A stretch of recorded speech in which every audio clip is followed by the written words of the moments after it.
I used to do lots of things. I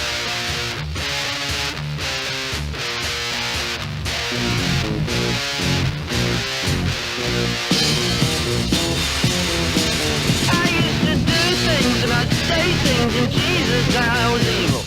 Take things and break things and Jesus, I was evil. I never shook, baby. All right.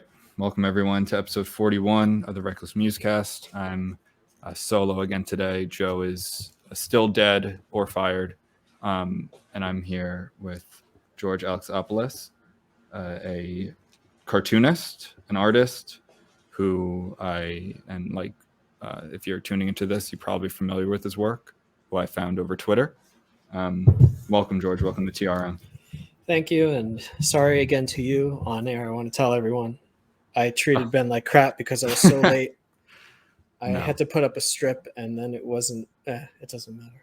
No, I want everyone to know I'm a piece of garbage, and I apologize. Well, I'm not accepting your apology because there's nothing to apologize for, but thank you. I liked. Hey, I will say it was worth it because I did see what you put up.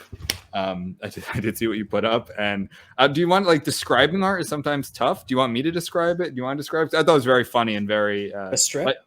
Yeah, what you put up today. Let me look at it real quick. It was based off, I can't remember his name. There was some kind of Senate hearing or something yesterday where Josh Hawley. Josh Hawley, I thought that was the name. Yeah. And then some professor lady from someplace, and Berkeley. Maybe you can explain it better than me.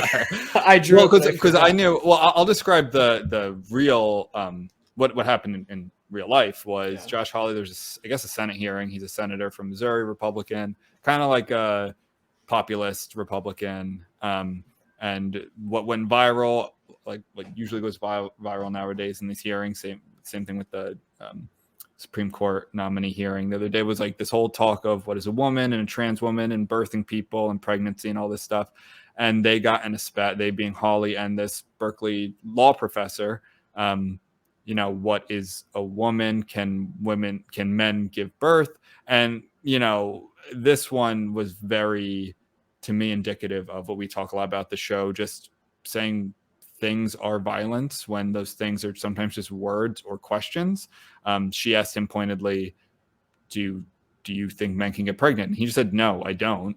And then he asked some questions, and instead of answering the question, she goes straight to statistics about trans people killing themselves, which I think a lot of those have been debunked, or trans violence, which a lot of that is not necessarily because they're trans, but because of poverty and being in bad situations, and some of it probably is too. But basically, it went to just this these non sequiturs, this illogical place where it's Josh Hawley's literally asking a question, and she is, ascribing that to murder or at least assisted suicide in a way. So that being said, that's the context for George's cartoon that he put up today, which I don't know if you want to describe that, George. Yeah, just basically we take the idea of she was saying that if you don't accept them, say that a man can get pregnant, for instance, and if they harm themselves as a result of you not accepting them, then you are guilty of committing violence against them. So the equivalent of that argument, to turn it into a, let's say, for want of a better word, to try to turn it into a humorous situation, even though it's not humorous at all, is to just have someone run up to Josh Hawley or whatever and say, I'm going to hold my breath until you say men can get pregnant. And then he just stares at them. And then they're holding their breath. They pass out and they're struggling. And then the lady runs up and says something like, stop, you're going to kill her, something like that. Yeah, that. So to me, like what I think you touched on there, which really isn't just the Senate hearing, but more, I should have said this before, what really touches on this whole concept of silence is violence, because in your cartoon, he doesn't actually say anything. He is silent, and she is willing to kill herself over his silence. With this whole concept of silence of violence is absurd to me, but I thought that was very poignant too. In the context of the strip, it's just someone holding their breath. It's not something serious. It's just a Monty Python sketch. Yeah. But I don't like the rhetorical thing of you have to you have to have an answer one way or another. Whereas most of the time, I think people just don't care and they want to be left alone. But to run up to someone and say you're being violent because you don't support me, or you're not being an ally because you don't declare the things that I demand. Like if I used to be a Christian, evangelical Christian, and ran up to someone and says, you have to proclaim Jesus as your savior, or else we're going to say you're coming after us, you're violent against us. Whereas most people, it's like, hey, man, I'm just enjoying the beach. You mind leaving me alone? Right. Right. That's my position mostly for most political issues. And before I even got into this stupid job, was I like to be left alone. I want to be left alone, and I don't like obnoxious people. And that's my politics most of the time. Yeah, I think and I think a lot of people either still or were in that camp. And what changed to me was the way social media acts. And I think the perfect example of this is what we call, and not that we invented it, but we call the Great Awakening in 2020.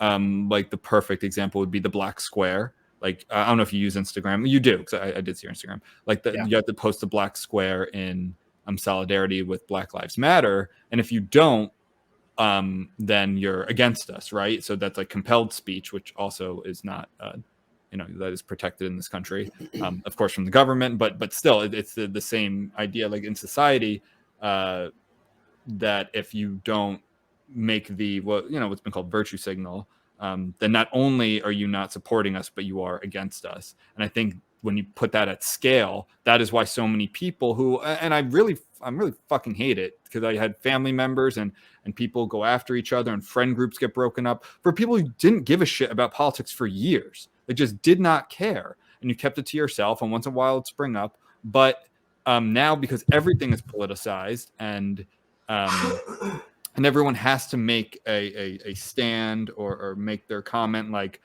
getting the cookie company to make a stance about gay Pride Month or gun rights in Illinois or something. If you're then, when you set that precedent, when you stop making that stand, you stop making that speech, you're looked at as actually against that current thing. And I don't know if you've seen that, and I wanted to bring this into your art, if you saw that with your art, because I know I listened to you, I forgot what interview it was, it might have been the post-millennial one, but you don't want to be categorized as a political cartoonist or as a political artist. And I was wondering, what got you into that? Was it the same time period, or what do you still do, or did you used to do that wasn't really political? Well, way back in, I want to say 2018, I just was drawing a 4-panel strip like Peanuts or Calvin and Hobbes for my own fun, pleasure. It didn't really take off. And then I was drawing just comic books, trying to find my next career move. And then how do I even begin to answer that? I got pulled into culture war stuff because of Reddit, and they had decided, because I was a conservative, I had a few comics get really popular, and then they started looking at my Twitter. They started seeing, who is this guy, and found that I leaned conservative, and the people I followed on Twitter, I only had like 200 followers. Right. And I guess I got pulled into the cancel culture because all of Reddit, it felt like, was coming after me for weeks. And a year later, something like that, I started doing more political strips just because I found them to be so obnoxious. And I had disliked the activist left, for want of a better term, for years, since Gamergate, maybe even before that. They're just obnoxious, yelling in your face, this is what we stand for. And it's like, God, leave me alone. Leave everyone alone.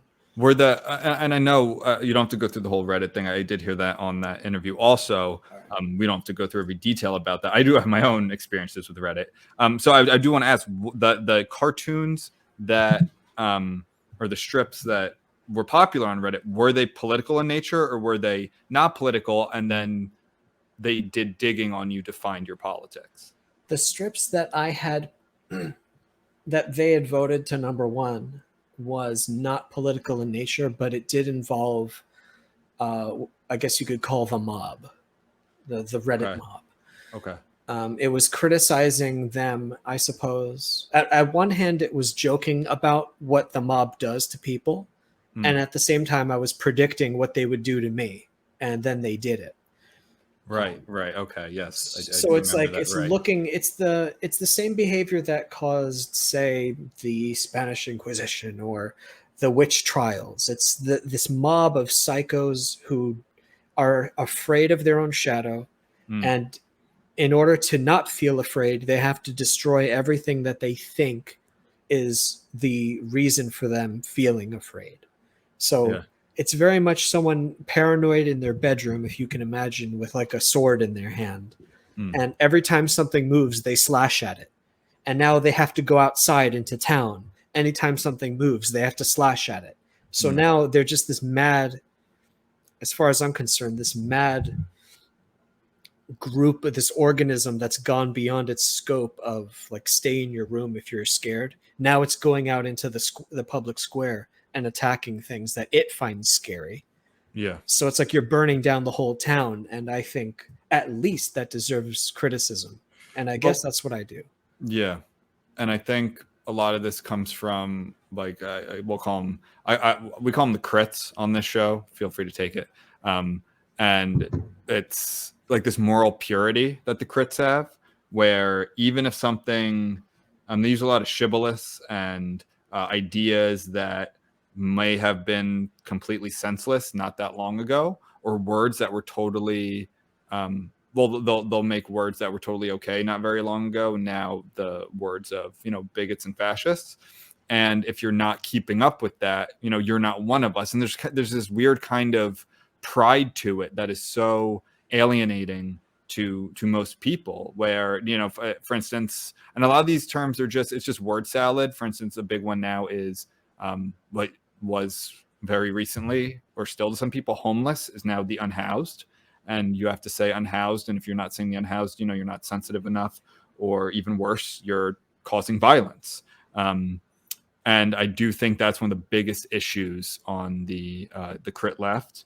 And it does, what we call it on the show, we have this segment called Robespierre of the Week, where it's not exactly historically accurate, but I like the name I thought of it, so I want to keep it, where it's like they really take down a lot of their own very often. And it will take people who are either of the left, even the far left. A perfect example would be like J.K. Rowling, who has said how many things about you know, helping minorities and refugees and social services and all this sort of stuff, like, because she's not right on one particular issue, this one being, of course, trans women and trans men issue, they pillory her and they cancel her, and they, you know, sling accusations against her and say that she's causing real harm and violence. And so the example, of course, being like Robespierre, who really started the terrors and French Revolution, got his own head cut off by his own people. Yeah, that's apt. Yeah, I think so. I think also, like, maybe he was the one who's too extreme, but whatever, I'm keeping it. Another one that also doesn't work a lot are intersectional pretzels, and I think this one just came on. You know, we're both. I call myself. We call ourselves Twitter creatures. I don't know if you saw that there was some. I guess she's like a rapper or poet in, I don't know where. She sounds like she has a British accent, so maybe there. But she's a black woman, and she was suspended from Twitter for talking about how a lot of these issues, these trans issues, are like really just white men. Of course, that's a no-no, and she's been suspended. She was talking it from a very like, my people were the people who were raped and enslaved, and, you know, had our boots on our necks, and she was kicked off for basically saying that this is white men who are pushing all this stuff, like white liberals. And we call that an intersectional pretzel, where it's like two groups that are supposed to be protected in a way, from like culturally protected. Here, like a black woman, and the other side, like trans women or trans men. They don't know what to do, and this time they picked the black woman.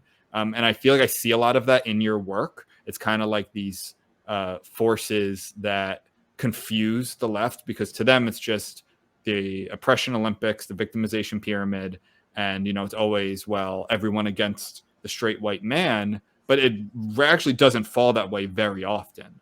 I don't know if and to me that's really good inspiration for work. I don't know if you see that a lot in your work. Yeah, it's hard to visualize a lot of times. I have a hard time finding jokes that are visual in nature as opposed to like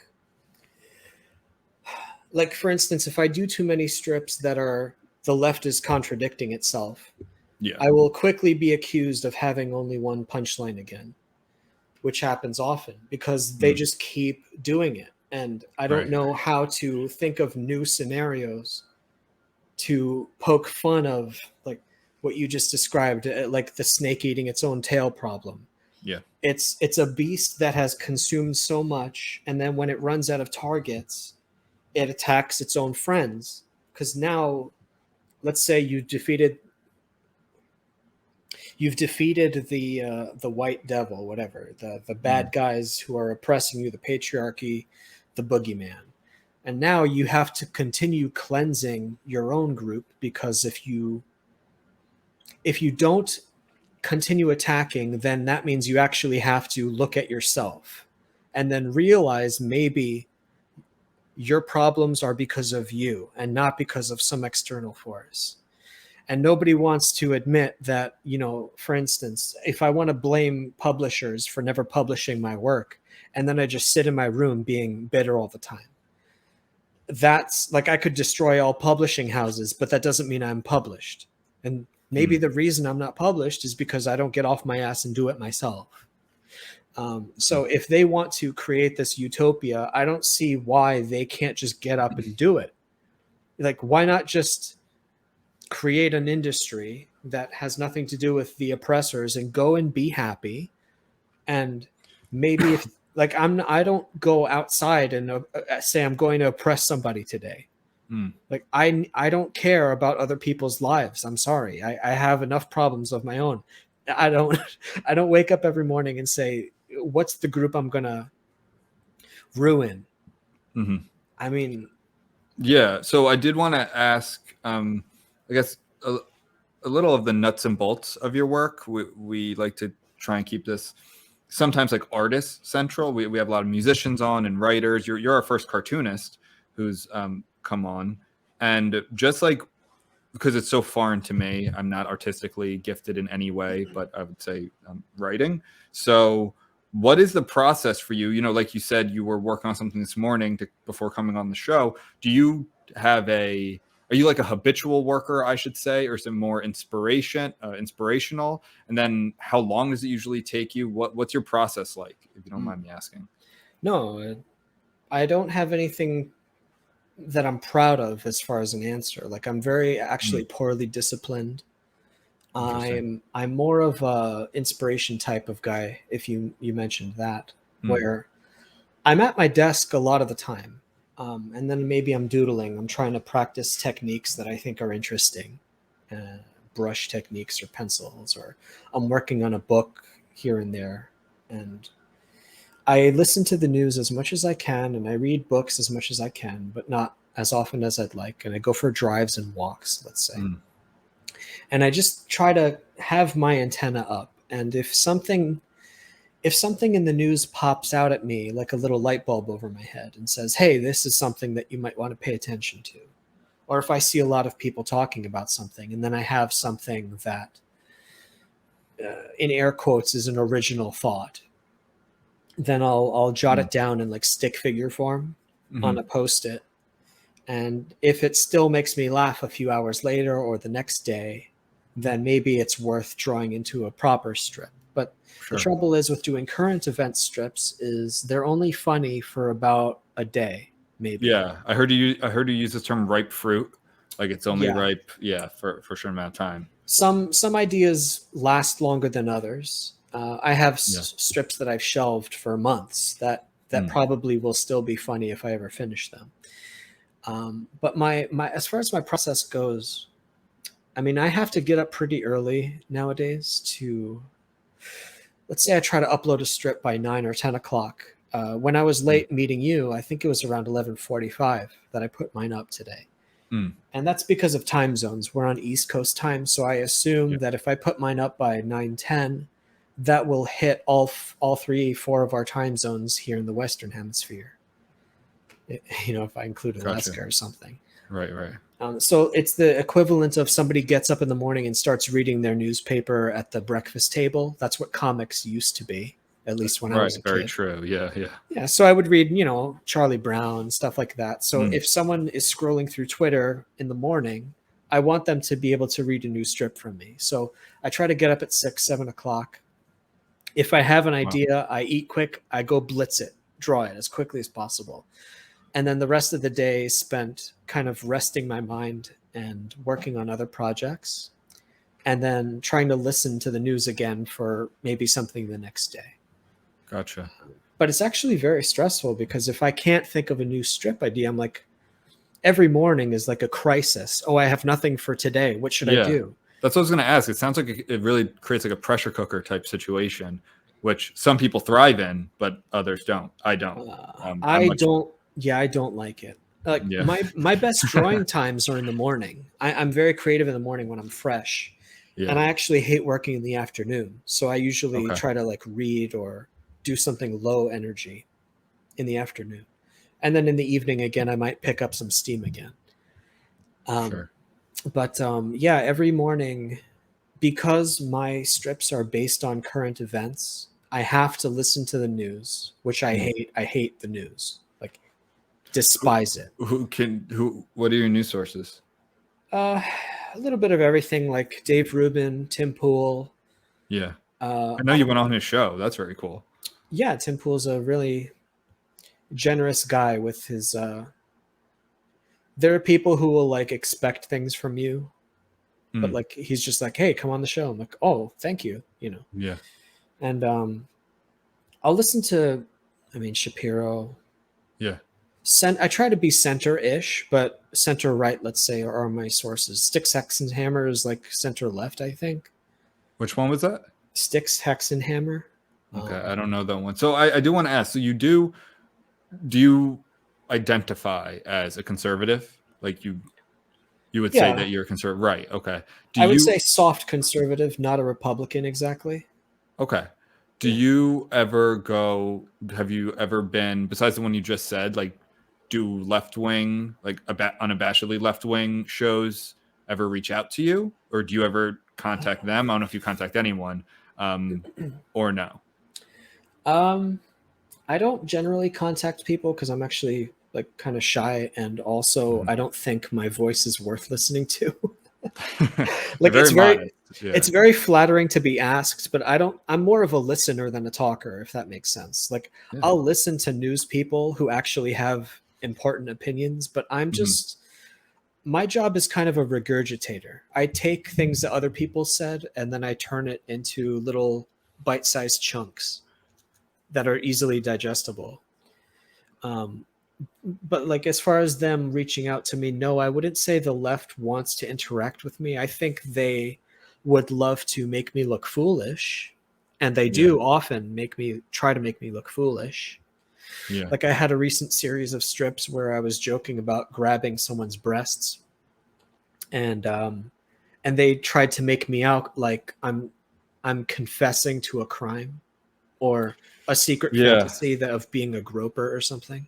Yeah, this is one of the biggest, like, one of my biggest criticisms of the left. So my politics are kind of all over the place. I have some very left-wing politics. I have some very libertarian politics, nationalist politics. Like, I'm all over. But one of the biggest things I see is that like very few shows or media that considers themselves left-wing has on right-wing people.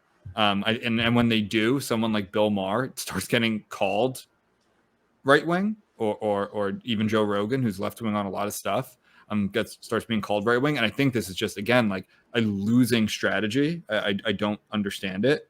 And it's illiberal as well, which is ironic. Yeah, totally. Yeah, it's they had, I think, 2018, that time there was a strong kind of echo chamber there of like elite liberal thought that was doing really well, and I think that's all faded and has lost a ton of credibility. I think COVID had a lot to do with that. the COVID regimes and all the crit bullshit that's gone on. I think there's been rightfully a lot of backlash to all of that. But I just don't really understand why, if someone was really criticizing my views, like I would love to have them on to talk about it. And I don't really understand why they don't do this. And also why I've here, my first note here is that the left can't meme. I'm not saying that you make memes, like a meme is a more natural thing that happens to something, but you definitely have a lot of commentary on current events.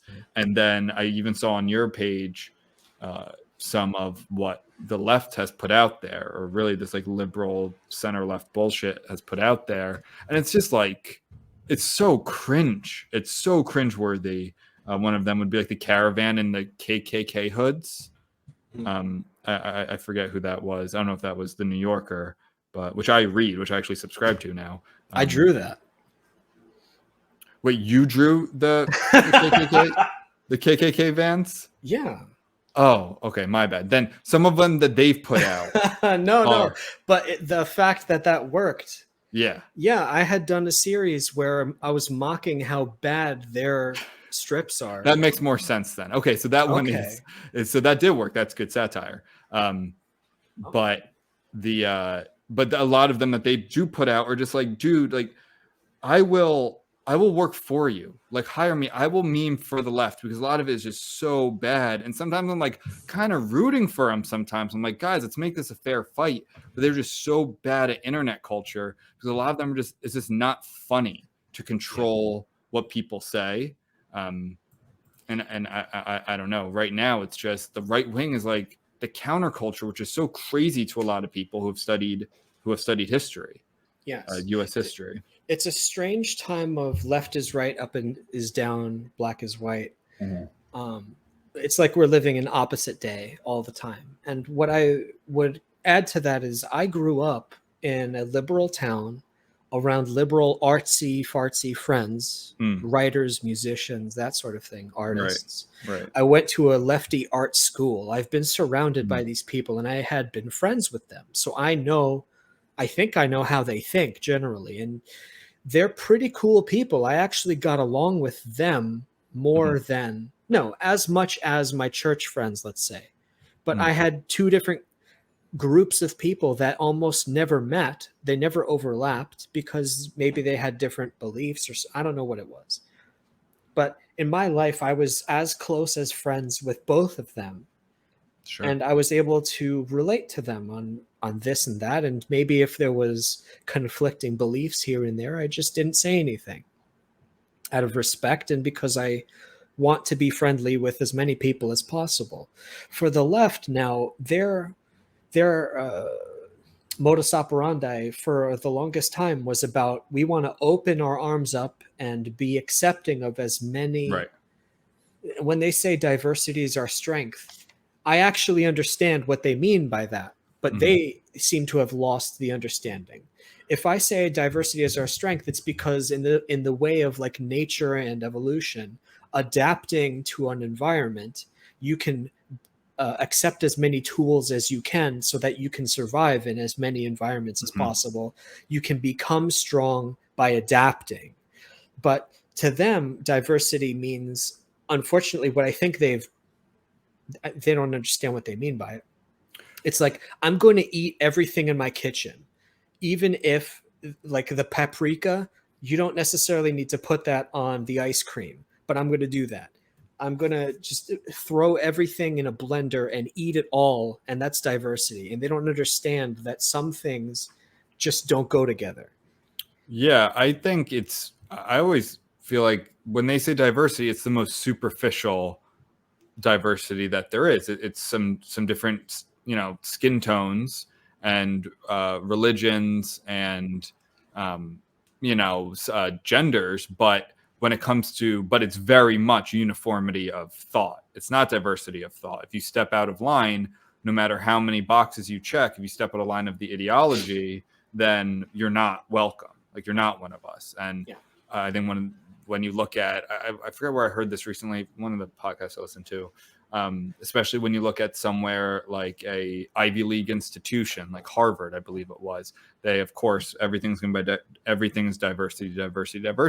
When you look at what is their diversity, like the vast majority, actually, this was on Brianna Joy Gray's show, who is a like unabashed leftist, very critical of liberals and right wingers, but like unabashed leftist. She was saying like she was one of 4 like Black Americans in her class, in her law school class at Harvard, and the vast majority of Black people were like wealthy Nigerians and Africans and other types of Africans who were not like, it's not like they had a bunch of lower middle class Black Americans. They still want the money. Like they don't want diversity of income, of class.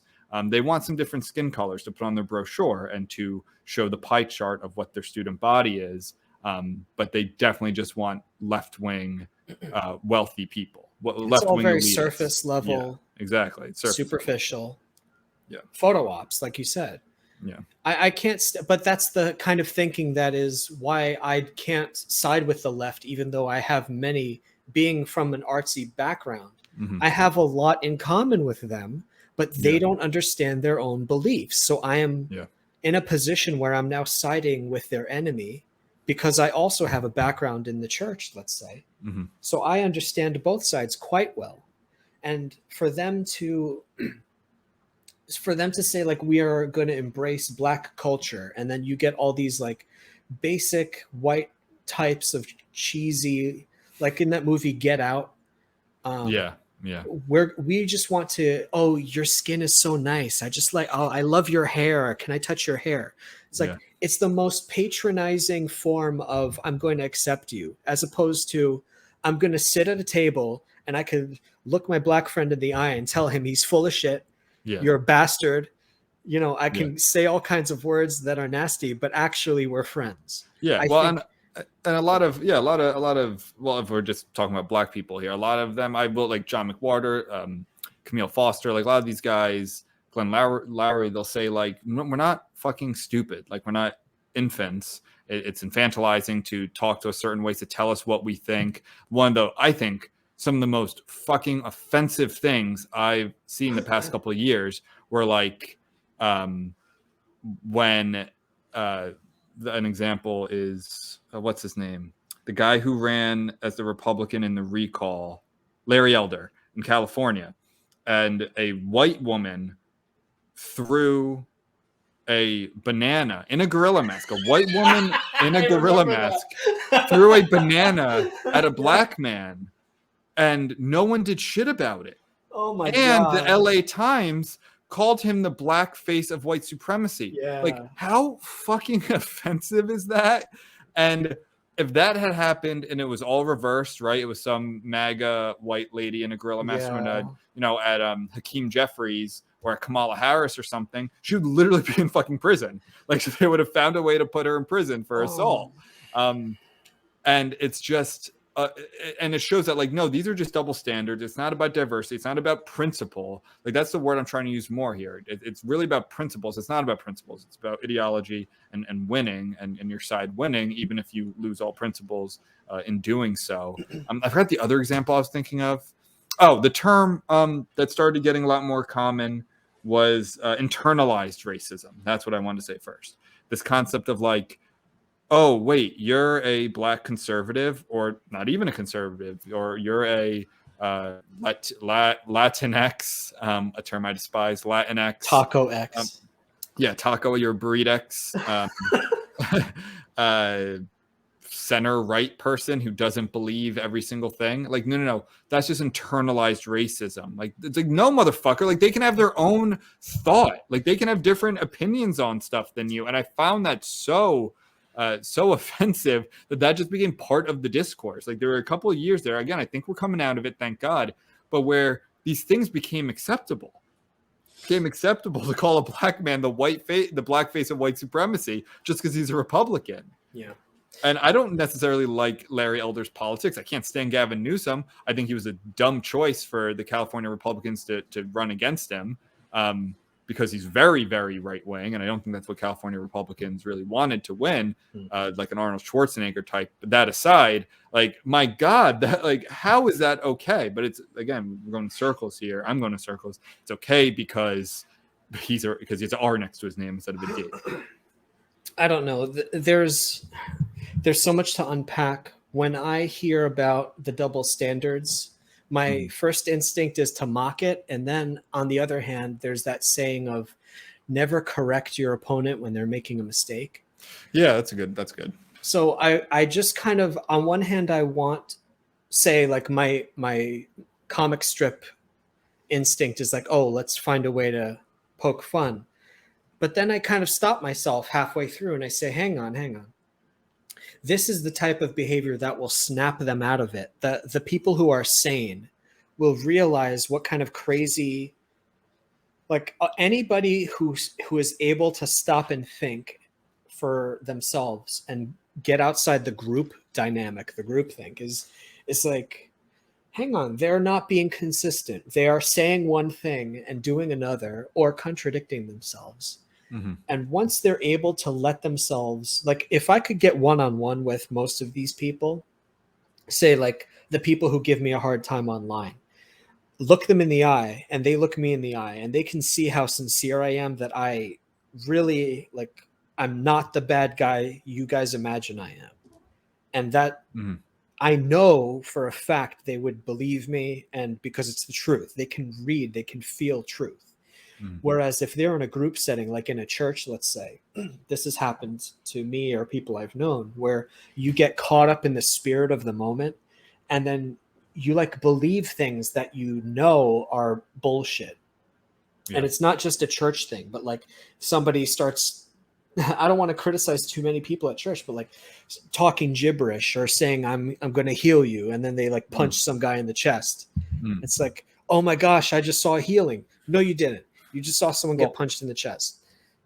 I think one of the best examples that, let's go off what you're bringing up about church. Let's reverse it. I think, for a very long time, a lot of churches were very openly, homophobic or anti-gay or whatever. And a lot of gay people were like, no, we're just humans. Like if we're just in culture and you talk to us and you sit down with us, there was a lot of that just like normalizing, like, no, we can take a joke, we can be a part of society, we just want to love, we want to, well, also, like you said, we want to be left alone.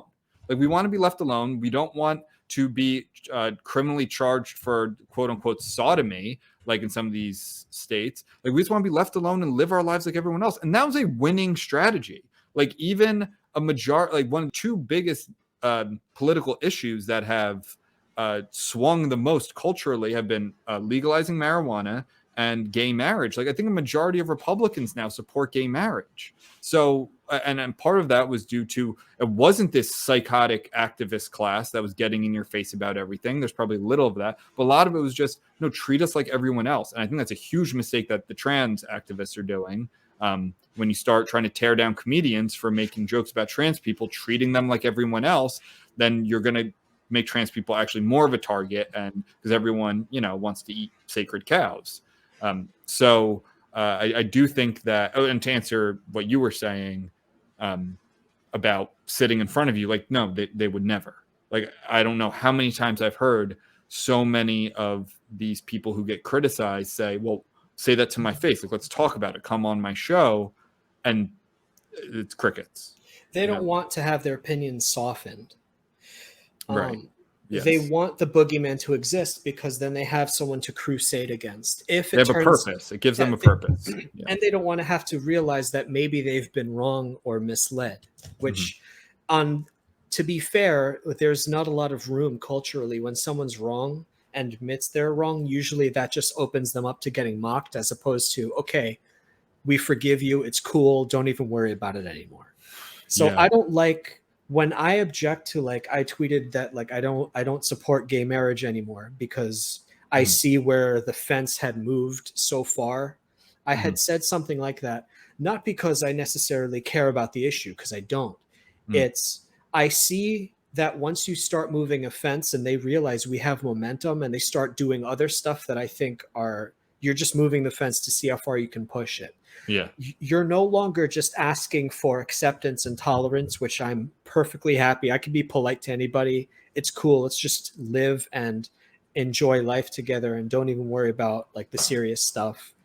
But when they encroach and keep pushing, and religious people do this too, and I think after November they're going to start doing that as well. So then I have some Mhm. stuff to think about, Mhm. where they push their advantage too far and they become very obnoxious and dogmatic. And even, I guess the line for me is, we have to force non-believers to act like they believe, or we have to punish them.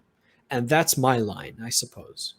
So Mm. when uh, I wrote a note down about more gay marriage and stuff like that, when Mhm. they, back in the day when they were forcing the guys to do the wedding cake stuff, or Oh, right. Yeah. forcing churches to marry people even though it was against their beliefs at the church, I think that's stepping over the line. Yeah. Whereas if you ask most people at churches that I was member, or not member, that I went to, let's say in my circles, Mhm. if there was gay people hanging out with us, I knew a couple of instances where we were close friends with someone who was, I won't say too much, I suppose, out of respect, Mm. but we didn't treat them any different than anybody else. We didn't Right. patronize them. You just hung out with us, and that was that. Mhm. Uh, we didn't necessarily, now on biblical grounds, you can't praise that kind of lifestyle in the church. Now Mm. I'm agnostic, so I don't care anymore. Mm. But you can't say in a church like this is something to be praised and encouraged, because that's against our texts. But we don't treat anybody, if it's categorized as a quote sin, we don't treat them any different, because I am also a sinner. Right. So I'm no better than that person. Right. So if they're going to shun me, it should be because, if I look at, there's a verse about, if you look at a friend or a brother and call him you fool, you're committing murder. It's the same, because in your heart, you're already, uh, you're already being aggressive and violent. Or if you look at someone lustfully, you've already committed adultery. So Mm. there's verses like that to say, like, basically you're no better than anyone else, so don't you dare act like you're better than them. um, but I could talk about that for hours.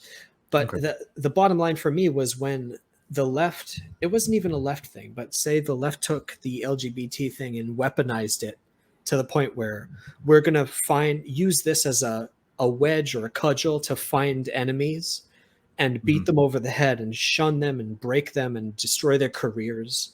And now I would declare them my enemy. Mm. Not because of the LGBT thing, but because you're attacking people that are not participating in this game and trying to hurt them. And that just makes you a bad person. Yeah. Yeah. Well, identity has definitely been weaponized, unlike it ever was before. I mean, that's why people put, and I think the left started this. I think the right has started to do something similar, but that's why people put, flags in their bio or pronouns or whatever it is. It's to signal to someone like, this is, without ever speaking with me or having a discourse with me. That yeah, you can rest assured that these are my priorities. For the most part, there are exceptions to that. I did want to ask about, so if I don't want to go. We were kind of talking about more race issues, because that's how I found you. I think a lot of people loved this comic. Or cartoon, was the Biden "You Ain't Black" one, which to me, I love that one. Can I describe it real quick? Yeah, please. Yeah, it's a black girl being held by the arms by like police officers or Secret Service or something like that, and she's saying, "I'll never vote for you." And Biden, looking really grotesque and drooling and like a monster, says, "Well, like, then I'm afraid you ain't black." And he puts his hand on her forehead, and she screams. And then the final square is her lying on the ground as a white girl, all the pigment taken from her body. Which, if you remember from the election campaign, presidential campaign, he had said, I think on Charlemagne the God show, I think on that, or one of those shows, he had said, if you're if you're even thinking about voting for Trump, or is he in a question to you, then and you're black, then you ain't black. Which was again an absurd thing to say. Like just somehow because he has a D next to his name, he gets away with it. I don't know how that's okay to lump an entire 13% of our population into one pot to say, well, you have to vote for me, or else like your existence doesn't count. Like all of your experiences do not count based on how you vote. Mm-hmm. The other one, when we're talking about more of allyship and that craziness that went on, I like the one that you had where it's like a really gross crit woman, like basically chasing down a black business guy. He looks like a businessman in a suit, saying like, "Let me help you," like tackling him. He's like, "I just want to be left alone." I'm paraphrasing here. "I just want to be left alone," and she's like, "Why won't you let me help you or apologize or something like that?" Again, very very fun because it shows it's not for them, it's for you. Like that's why you're doing it. You're doing it to make yourself feel good. You're not really helping anyone. In her case, it was a sort of white savior complex or something like that, Right. which I think is hilarious, especially in modern day America, where if people truly believe that we're equals, which I do, it shouldn't even need to be said, then why do I need to save anybody? Why not save yourself like we're all supposed to? Because I go from the angle of my family were immigrants. They came here. I'm technically first generation because I was born here. I was the first in my generation to be born here. So our thinking was very much of we're blue collar, work as hard as you can, stay in school, don't get in trouble, try to get good grades, and you'll find a nice job and start a family, and you'll generally do better than the previous generation. That was our understanding. That was what I was basically taught to believe. Maybe not directly, but that was what I was encouraged to. Like my family was very disappointed in me, for instance, because I dropped out of art school, or that I even went to art school. And they were saying like, can't you just get a degree for like a normal job, so that you can, get a decent income and all that stuff. But whatever, I was bit with the art bug. But I don't buy any of this bullshit about I was born with a racial disadvantage, or there are some people where it's like they were born with like a crack addiction because their parents were like addicted to crap or something. Sure. That's like an actual physical chemical disadvantage, and then I'll feel sorry, like seriously. I wish I could help. But there are people where it's like you have I'm trying not to curse too much because I really despise this argument. You can curse. I curse a lot though. Go for it. We're New Jerseyans. We curse. I know. I'll try to be gentle about it. It's where if you are born with the same opportunities as anybody else, if you have access to school and you choose not to go to school, you choose not to study, you choose to throw it all away, that's not my problem. If you choose to live in such a way that you're throwing away all the opportunities that not everyone, but lots of people, especially our generation, are born with, why shouldn't you have every advantage above your parents? If you just try to not be an asshole, you should be able, the system is built in such a way where you should be able to do okay. And this idea that you're being held down and forced into a box, I can't. It makes me sick to think about. Well, Go ahead. I didn't mean to cut you off. I think it's like a comfort thing that they tell themselves they failed in life and therefore I need to blame someone else. And maybe there are cases where it is somebody else's fault, but surely in what other country can you say you have the chance to go find a way to fix the problem?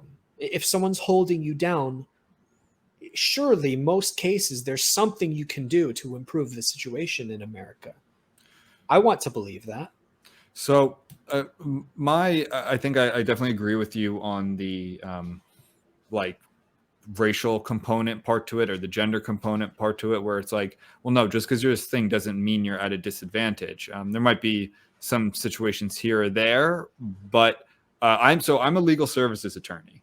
That means all of my clients every client I have has to fall within a certain percentage of the poverty level. So they're all either like lower middle class to like destitute, like literally homeless, very poor. What I notice, and where I work, my county is very white. Like 75-85% of my clients are white, and they deal with the same issues that poor Black people deal with, that poor Latinos deal with, poor Asians deal with. To me, it's not a issue of race or all these other identity problems. It's poverty, it's class. I see a lot of heroin use, a lot of domestic violence. I personally do domestic violence law. I see a lot of the broken homes, and all of these things that it's a class issue. And what the elite class wants to do is frame everything in a race or gender or whatever identity you want it to be issue, because then they don't actually have to fix any problems. They put an extra Black person on the board of Morgan Stanley or whatever it is, and they feel good about themselves. Problem fixed. Yeah, problem fixed. And I've said this to people. I've said, wait a minute, are you telling me that if you had one of two choices, you could be the son or daughter of two wealthy doctor lawyers in you're from New Jersey, in South Orange, New Jersey, which has a lot of very wealthy Black people, let's say, who they commute to the city and they live in a leafy green suburb? Or would you rather be born in the county where I work, in a trailer? There are a lot of trailer parks in New Jersey, people don't realize, in a trailer to a family who's addicted, to a mom who is addicted to heroin, and the dad's not even there, but they're white. What would you pick? And if you even have to think, if you even have to consider, and let's say, what better life would you have? Pride of whatever you are aside, that you wouldn't pick the doctor, lawyer, parent, like two-family home in South Jersey. That is insane to me. And it's belittling and infantilizing of this racial group, that you're saying that they have it so bad, they've succeeded, and they have it so bad still. This let's say a $400,000 income, that you think it's better to be white in a trailer park, in a one-parent trailer park? That's so fucking offensive to me. But that's actually the thought of a lot of like the crit left. That's really well said. And you've brought up something that I need to also clarify and maybe apologize or modify my position. There are people in those trailers that are born in those situations, and they have no way of getting out. Yeah. And I really should be more compassionate to people like that, because they don't. If I say, lift yourself by your bootstraps, that's kind of bullshit, because those people, it's like you have so few options. Maybe you have a few that like you could get by on scholarships and stuff. But if you're a kid coming home and your parents are addicted to stuff, or if your dad's an asshole and is like beating you and stuff, you're trapped in this world that people in the normal world, quote unquote, can't even understand how bad it is for you. Like, for you to have a normal day. Like, I was listening to the Johnny Depp trials and stuff. Did you follow that? I did to an extent. You would think, as a lawyer, that it's about domestic violence, which is like literally what I do, I would be very invested. But I watched enough, and I kind of through osmosis, through like podcasts and stuff. But yes, go ahead. Well, I'm sure it'd be boring for you, but no, not at all. Well, so anyway, he was telling his life story, and I found it extremely poignant, because he was saying how when he was a young man, his mom would like beat him, and his dad was this passive guy who just let it all happen, and he was doing drugs. I didn't know that part. Yeah, I would, as far as highlights go, if you went back and listened to just his testimony, like when he was telling like what his life was like as a kid, you can understand his psychology of why he chose to be with women, or a woman who was a little, like Amber Heard, aggressive and belittling and all that stuff. And there's a psychological thing in kids where you tend to pick partners that are like your parents, perhaps. And his mom was really mean, to put it lightly, and did drugs and stuff. And so he ended up with a woman who was like that. But anyway, so when he was a kid, I think he ran away at like 12 or 14 or something. And he was pulled into drug culture and music culture, and he just wanted to get away from it. But you can see the damage it did to him psychologically over the years. And those kinds of people, it's like that has nothing to do with race, like you said. That's just, you're born in a terrible situation. So, I wanted to, I totally agree. So my thinking on this is, well, one, a lot of people are born in really shitty situations, and that doesn't mean you get to go make victims of everyone else, right? I'm not saying that that's what Johnny Depp did at all. I think he won his case, and that's I think he deservedly won his case. He sounded like the victim there. She sounds like a fucking psychopath, and that's, so I'm not saying anything about him. I don't like this whole oh well, you know, he had a abusive mother, so then that's why he killed these 3 prostitutes, right? Like, no, that's not okay. You don't get, you know, there's a podcast I listen to, there's a lot of true crime stuff, and they're saying is well, this is more for like mental illness. It's like mental illness, it's not your fault, but it's your responsibility. Like, you don't just get to run amok and ruin lives everywhere.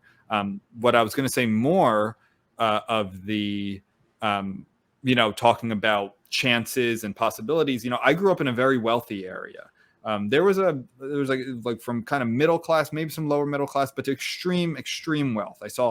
I went to high school with kids who got the brand new Porsche, like the 2008 Porsche or whatever it was. That was my senior year. And I also now, and I've also lived in New Orleans, and I worked in legal services, and I work in New Jersey, and I work in legal services. So I saw a lot of different types of poverty. I've seen rural poverty and urban poverty, and everything in between. And what I notice is that people, especially young people, they make a lot of the same mistakes. Like, I grew up with kids who made a lot of mistakes with drugs and drunk driving and even crime and assault and stuff like that. And the difference is that the poor kids make the same mistakes, but they get one chance, where the rich kids get many more chances. Well, the parents can afford good lawyers and stuff. Because the parents can afford good lawyers and spinning everything. And like, that's the big difference, is that someone who fucks up in college and you're from the lower middle class, well, you're out of there. That's it. That was your chance. Where someone else who fucks up, who's very wealthy, well, they just go to the next school. They pay it off. And I've seen it several times. That is fair. And I see, let's say there's a lot of, 2 years ago, all those mobs of crazy people running amok in the streets. What I noticed is, I think there's just a lot of youthful rage, and they saw an opportunity to break things and play GTA in real life. Which is that infuriated me. Like, you're destroying small businesses. A lot of these were like white kids. A lot of them. Right, they're pretending that they care. They're LARPing, and they're destroying like immigrant-owned businesses, or like not their own neighborhoods. They're going to these other neighborhoods, destroying them, and then taking, you know, the train or the Uber back to where they live. And what's worse is they're taking a cause, like say racial violence, which is a serious thing that should be treated seriously, and they're pissing me off and making me want to not stand for that, because I see how you're acting and you're representing it. And then, of course, the BLM stuff with the mansions and all that stuff. It's all been discredited. Yeah, it was. Right. While I could have easily been on your side, easily. If you hadn't been assholes. A lot of us were. No one wanted to see a police officer, in this case, a white police officer, on the neck of an unarmed black guy, literally like crying for his mother until he died. Like, no one saw that. I know some very, very, very right-wing MAGA back the blue people who were like, absolutely not. That's disgusting. Like so that was almost like the vast majority of people were on the side of, we need to do something about police brutality. But I do a lot of verbal memes. Do you know the one of like the domino, like the small domino, and then it leads to the big domino? Like, mine is George Floyd being murdered, in like an unarmed black man, George Floyd being murdered in the street by police officers, small domino, up to a white actress apologizing for voicing an Asian character in a cartoon. Like, and the referencer being Alison Brie apologizing for being an half Asian character in BoJack Horseman. Like, that's where that went. No one asked for that, but it turned into every single person talking about, it basically turned into like Marxist struggle sessions. Like, you all have to explain your sin and how you contribute to this racist system. And it totally discredited a real legitimate movement that lasted for about 12 hours until Minneapolis burned to the ground, and you're burning down like affordable housing. It's like, what the fuck are you doing? They didn't leave room for, because that's the problem with the crowd and rage, is you don't have time to cool down and actually analyze what happened, why did it happen, and then coldly you have to ask yourself, what steps can we take to fix this, as opposed to, I'm going to make it worse by acting out my rage, and now no one wants to listen to me. Because there's Yeah. the fentanyl factor, for instance.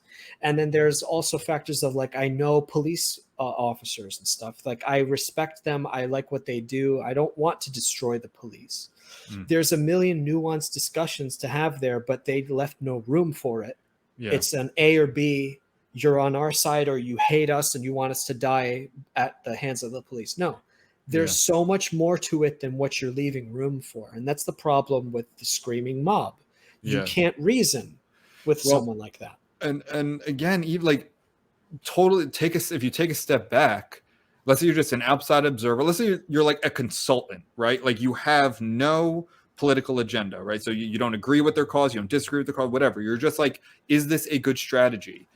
Take a step back and say, how could burning down cities, attacking people, like marching through residential areas and doing all these things, like burning down small businesses that had been there for years, that were people's like entire livelihoods for generations.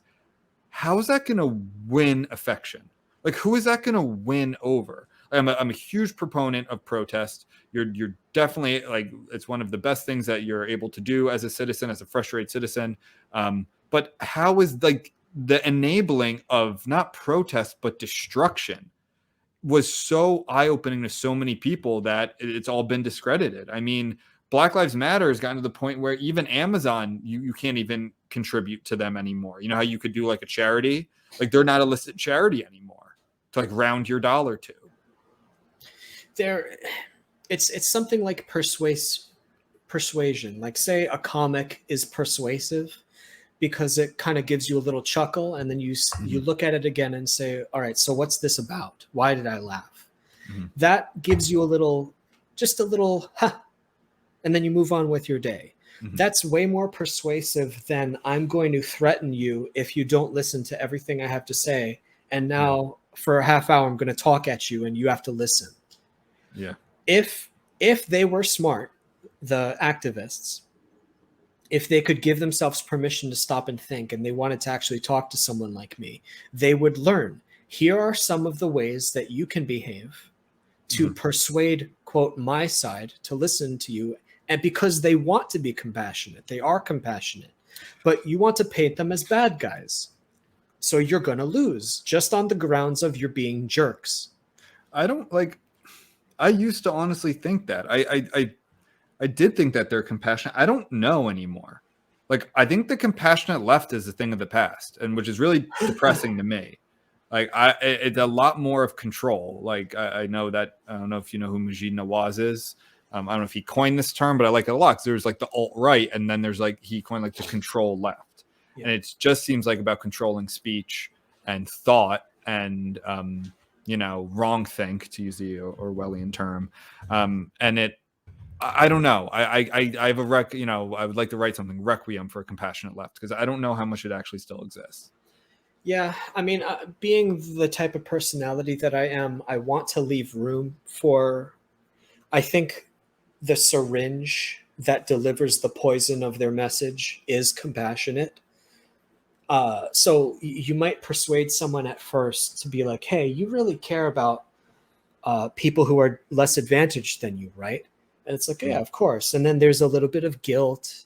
Maybe it's a Judeo-Christian seed that they're watering, because at the bottom of it is you want to be compassionate and, spread God's love to the world and all that good stuff. So I do feel bad for people who are less advantaged than me. I do feel bad for this person that, well, here are some things that you could do to feel less guilty. You can give money to this organization. You can do the mea culpa.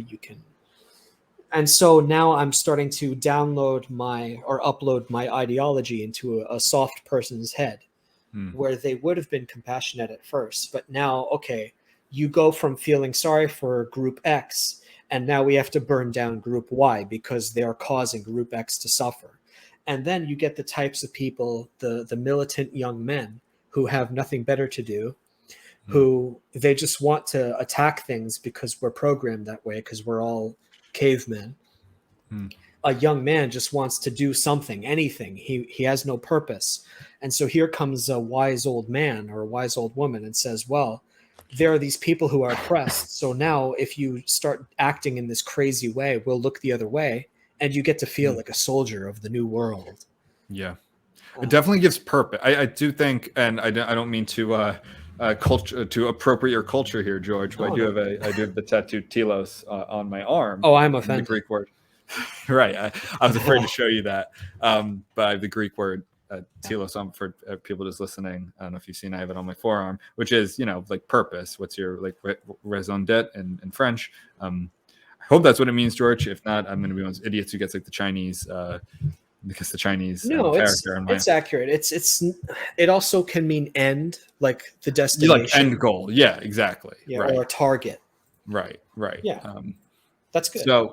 So, and I think a lot of people are craving that. I think a lot of young people, and I think people always have, right? I don't think that's anything new, but for a lot of these activists, I do want to move on to this soon to get into just a little more of your art, because we all are over an hour now, but I did want to say a couple more things about specifically your art. But I think a lot of them, they don't see their lives, their lives are going to be better than their parents.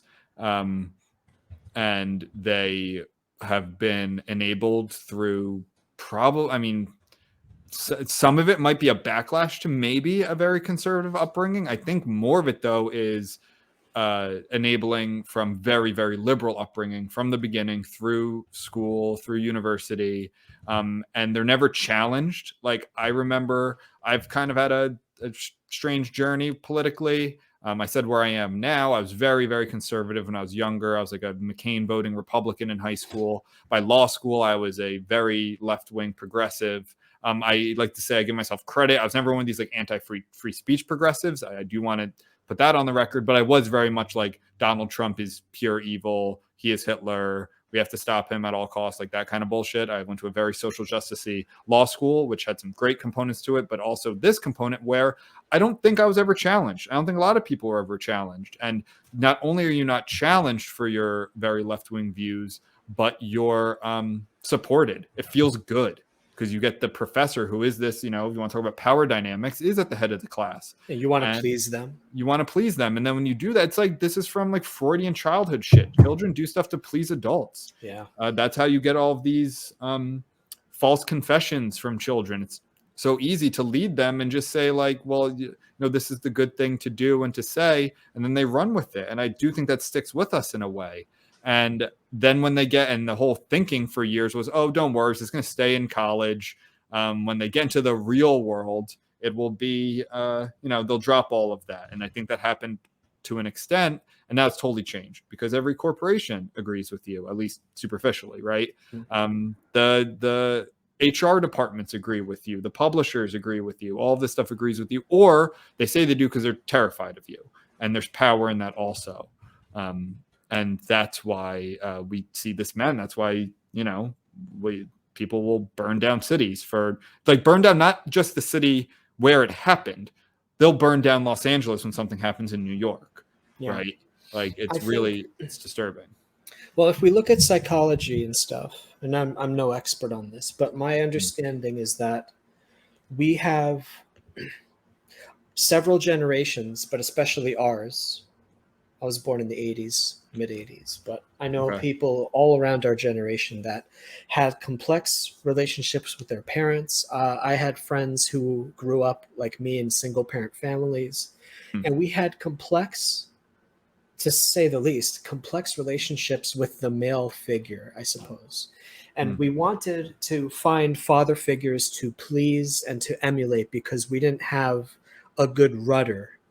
Whereas I grew up with this sort of fiction of the perfect dad, where all my friends had dads that they could ask for advice, and they didn't know what to do with their lives. But your dad's always on your side; he can always help you out. But I didn't have that, and I made friends where we also were in similar situations. Incidentally, my closest friend as a kid was a black kid who he didn't have his dad around either, so we bonded over that and stuff. So I was such a racist that I was best friends with him. And but anyway, we grew up like idolizing these father figures, like say the Jordan Peterson type of guy, or like the sage archetype, we see these wise men, and they're in positions of influence and power, and they're wise and they're good, and we want to emulate them, and we want to follow their teachings. So maybe I grew up in the church and I listened to Mm. preachers and I read the Bible a lot, and I wanted to see, what is a man? What should a man be like? What am I going to be like as I grow up? Because I was never like a macho type of guy. If we ever meet in person, which I'd love to do, Mm. you'll see, like, I'm kind of this small, normal looking guy. I'm not like this tough dude or anything. I talk softly. Mm. I am an artsy fartsy type, like I mentioned. So I'm not like a sports and hunting. I don't do that stuff. Right. But so I don't know what I want it to be like. But I imagine there's a lot of guys growing up and they don't have the male figure, or a male figure says you have to be tough and we need to change the world. And like you Mm. said, they want to please their professors. So Yeah. they'll say things and do things that they might not necessarily believe. Totally. Yeah. You get positive reinforcement. I'm told that this is what a man should be like. And Yeah. wink, wink, I can get a girlfriend if I do this. Mhm. Because a lot of the 20 something male behavior is like, I'm just looking for a girlfriend. And if she says, well, I'm a true Oh. believer in this relationship, in this religion or something, and I'm only going to date a guy who's a true believer. And he's like, well, I'm the most true believer. Let me show you. Stuff Oh like yeah, a lot of that is. I mean, kingdoms fell for pussy. Like that. That's Yeah. yeah. or dick. I'm not going to Or judge. dick. If someone wants dick, Well, I'm sure it's the same thing. Maybe, but a lot of the men were in power. You know, there were some queens, but a lot of men were in power, and they, you know, Helen of Troy to brought down an entire civilization that like Yeah. we can barely locate now. But Yes. yeah, there's a lot of that behavior might just be as simple as, I want to please people and I don't really have any strong beliefs of my own, but I'm told that I should believe this stuff. Yeah. And so Yeah, I burn down the city. Yeah, and that's I forget. I one of my Twitter creature things is that I go around, and whenever there's real like exactly what you're saying, I guess like simping might be the term. I'll just comment on like, dude, she's not going to sleep with you. Like I just without context, it pisses off some people a lot. Like a lot of these straight white libs and stuff. They'll like get very mad when I say that. And sadly, it's true. Yeah. We don't want to admit it. Right. So I did want to ask, do you plan to, because I'm a self-published writer, also I have 4 novels, working on a 5th right now. Do you plan to would serialize? Not, well, I guess, I don't know, make a book of your work for these 4 what's it called? Sorry, four slide. Well, 4 panel strips. 4 panel strips. That was it. 4 panel strips to put out and sell, because I think they would sell really well, to be honest. I don't know the logistics behind that, because I just write like novels. Mm-hmm. I need to look into publishing avenues. I do self-publish from home. I have a background in printing and stuff. Oh, you like legit self-publish. Okay. Yeah, like I could and should use an external service. I actually don't often pimp my books because I don't have time to print and staple them and cut them. Right. I should, and I do offer them for sale. If people could go to my Twitter and look at the pinned link, I think there's a shop link. Oh, okay. But I have not updated my series. It's called Shit Posts, where I collect all my my stupid 4 panel strips. I think I'm up to 5 issues, but if I updated my thing, it would be up to 9 issues now. And I should collect them into like a big paperback or something. I honestly think they would sell really well. Like I believe there is a huge not totally untapped, but very very full, I can't think of the right term here, market for like conservative culture or I don't know if you want to say it's conservative or whatever, but like anti-liberal establishment left culture, whatever you want to do, because the like liberalism or liberals control so much of media and culture that when there is someone who's not even like necessarily right wing, like an example would be like Joe Rogan. Like he's not really right wing generally. He's kind of centrist. He's mainly left, but the right accepts him and the left rejects him, which is the dumbest thing you could do because of how popular he is. And I mean, the left and right are kind of like yin and yang in this part. Like the left is so much more about purity, and the right seems, at least with culture, so much more accepting. Yeah. That I think people would flock to it. Yeah, I'm a terrible businessman, but I think in the next few months I should be looking into. You have like 130,000 followers. Just post it. What, the book? Yeah. No, I mean, if you make it. Well, my problem is that I have to find a way to easily convert all these files into a printable book that I will send to some printing company, and then I get like 1,000 copies, let's say. And then I'll give you I'll send you my company. I won't talk about it on the show, and see if if it works for you. I have no idea because I'm like the opposite. I'm all text, like this is novels. So I don't know pricing wise how that would work, but we can talk about it off the air. Sure, I'd appreciate that, because really I have a lot of hang-ups, but if I was a better businessman, I absolutely would take your advice and really push like a collection, a coffee table book or something, and I should. Yeah, I think there's a market for it, man. Yeah, you're right.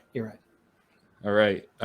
You don't have to give me any royalties for that. So, well, anything else you want to talk about? I'm good. I checked off everything I want to talk about on my Post-it note I had.